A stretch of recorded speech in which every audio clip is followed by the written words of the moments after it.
kutofautisha nani gun na nani polisi. Guns wanatembea na magari ya polisi ile Land Cruiser. Saa ingine wanapatiwa mpaka tiangas na polisi. Saa ingine tumeona wakisindikishwa na polisi kupora mali ya wananchi. Jana tukiwa pahali naitwa Harambe huko Matungu, Governor wa kaunti ya Kakamega alipanga vijana guns kuchafua amani, kuumiza akina mama, kupiga watoto, kupiga vijana, na wakaumiza wamama sana pale. Na polisi wako tu na wanajua na wamenyamaza, kwa sababu huyu gavana ako pande ya William Ruto na amepewa nafasi afanye vile anataka katika kaunti ya Kakamega, ikiwemo kuleta wahuni, kuchafua amani na kutoa fujo. Tumekuwa na fiza mingi sana. Jana katika kanisa ya Austin's Cathedral pale jijini Nairobi, wahuni walivamia kanisa hilo na kuchafua amani, kupora mali, kuumiza washikadau walikuwa pale wakiongea mambo ya bajeti.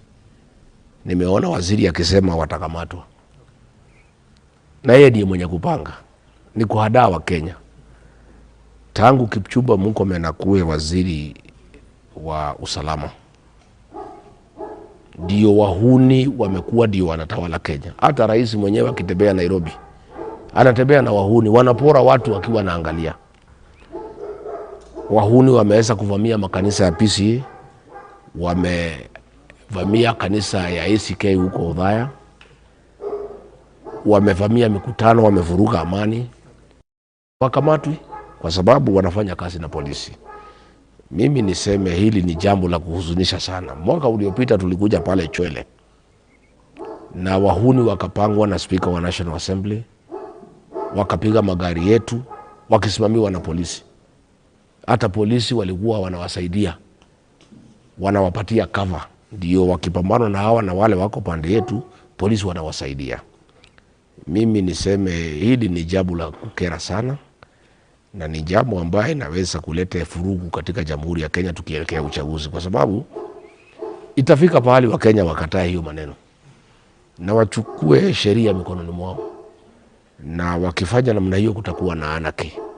Kwa hivyo niseme hiyo maneno ya guns ni jambo la aibu sana, na tunaanza kufikiria. Unajua, mwaka uliopita 2 years William Ruto alipitisha maafisa wa polisi waende huko Haiti kwenda kusaidia watu ya Haiti kupambana na majangili na wahuni ambayo wametatiza amani katika nchi hiyo. Lakini inaonekana hawakuwa wameenda kusaidia watu ya Haiti, wanaonekana walienda ile kitu inaitwa benchmarking, ndio waelewe jinsi ya kufanya kazi na guns.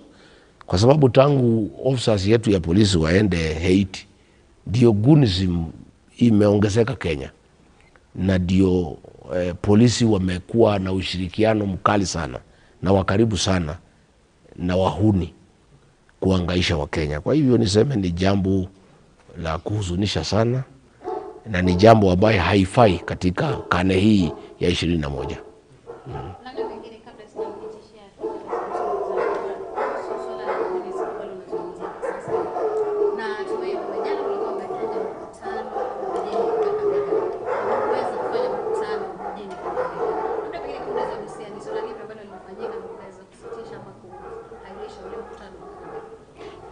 Burudia tena hizo. Na ule mkutano ambao nilikuwa mfanye mjini Kakamega. Ndio. Kuweza kufanya jana. Ndio. Labda pengine kitu kipi ambacho kilifanya hamkuweza kuwa na ule mkutano? No, unajua tulikuja siku ya Ijumaa tukafanya mkutano pale Luanda ambaye ulifana sana.